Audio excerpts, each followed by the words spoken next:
హైదరాబాద్ శివార్లలో తల్లి బిడ్డల ఆత్మహత్య ఘటన దర్యాప్తులో అయితే కీలక విషయాలు వెలుగులోకి వస్తున్నాయి.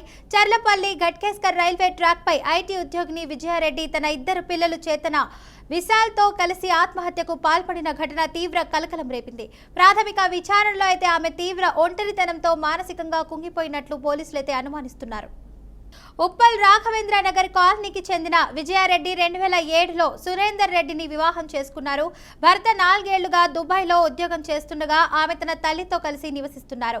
నగరంలోని ఓ ఐటీ కంపెనీలో టీమ్ లీడర్గా పనిచేస్తున్న విజయారెడ్డి నైట్ షిఫ్ట్ల కారణంగా పిల్లలను హాస్టల్లో ఉంచి చదివిస్తున్నారు. కుటుంబ సభ్యుల ప్రకారం భర్త దూరంగా ఉండటం, పిల్లలు కూడా తనతో లేకపోవడంతో గత కొంతకాలంగా ఆమె మానసిక ఒత్తిడికి గురైనట్లు తెలుస్తుంది. శనివారం తెల్లవారుజామున హాస్టల్ నుంచి పిల్లలను తీసుకువచ్చినటువంటి ఆమె చర్లపల్లి రైల్వే స్టేషన్ సమీపంలో కారును పార్క్ చేసినట్లు పోలీసులు గుర్తించారు. కారులో లభించిన సూసైడ్ నోట్లో తన ఆవేదన వ్యక్తం చేస్తున్నట్లు అధికారులు తెలిపారు. ఆ నోట్ను అయితే ఫోటో తీసి వాట్సాప్ స్టేటస్ గా పెట్టినట్లు కూడా విచారణలో అయితే బయటపడింది.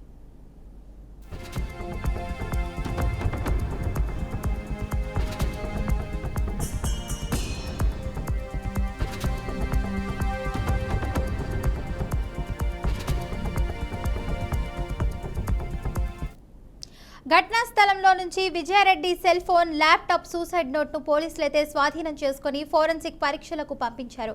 ఆత్మహత్యకు ముందు ఆమె ఎవరితో మాట్లాడారో, ఫోన్ కాల్స్, చాటింగ్స్ వివరాలపై పోలీసులు ఆరా తీస్తున్నారు. కుటుంబ కలహాలు లేదా ఇతర కారణాలున్నాయా అనే కోణంలోనూ కూడా దర్యాప్తు కొనసాగిస్తున్నట్లు పోలీసులు వెల్లడించారు.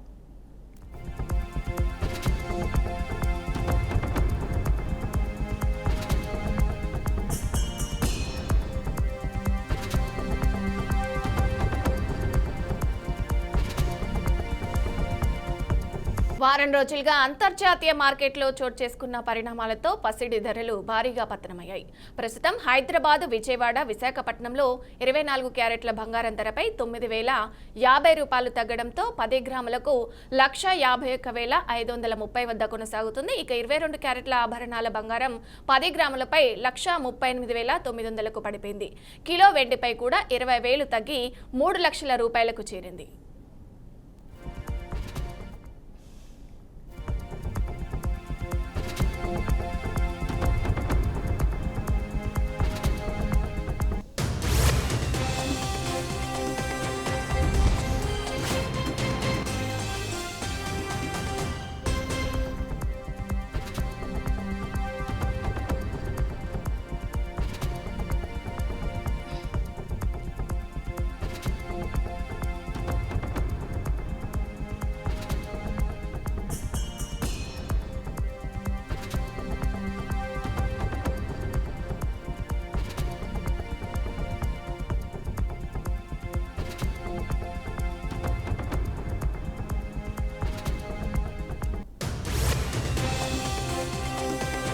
మున్సిపల్ ఎన్నికల్లో కాంగ్రెస్, సిపిఐ కలిసి వెళ్తున్నామని భువనగిరి ఎమ్మెల్యే కుంభం అనిల్ కుమార్ రెడ్డి అన్నారు. ప్రజా సమస్యలపై నిరంతర పోరాటం చేయడంలో కమ్యూనిస్టులు ముందంజలో ఉంటారని తెలిపారు.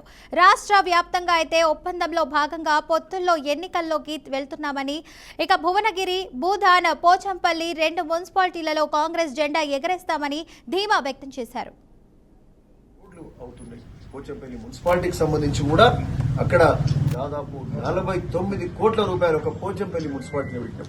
15 కోట్లు అర్బన్ ఇన్ఫ్రాస్ట్రక్చర్ కింద, 7.9 క్రోర్స్ హెచ్ఎండి నిధులు, అక్కడ మినీ ట్యాంక్ బండ్ కు 12.5 కోట్లు, మరి అమృత్ స్కీమ్ కింద 12.5 కోట్లు చేస్తే 49 కోట్లు అవుతుంది. భువనగిరిలో అమృత్ స్కీమ్ కింద కూడా కలిపితే అంటే 60+25 అంటే 85 కోట్ల రూపాయలు ఇక్కడ ఒక భువనగిరి నియోజకవర్గంలో మనం ప్రభుత్వం చేసిన సంక్షేమ అభివృద్ధి కార్యక్రమాలను చూసి ప్రజలు ఖచ్చితంగా మాకు ఓటేస్తారు. ఇక్కడ భువనగిరి నియోజకవర్గానికి సంబంధించి మరి భువనగిరి మున్సిపాలిటీ, పోచంపల్లి మున్సిపాలిటీ ఖచ్చితంగా కాంగ్రెస్ కైవసం చేసుకుంటామని ఈ సందర్భంగా మరి చెప్తున్నాం.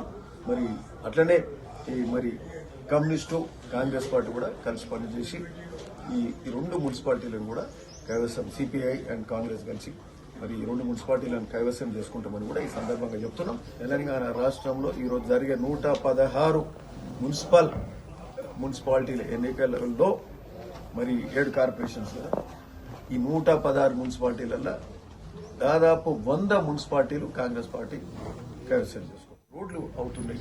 పోచంపల్లి మున్సిపాలిటీకి సంబంధించి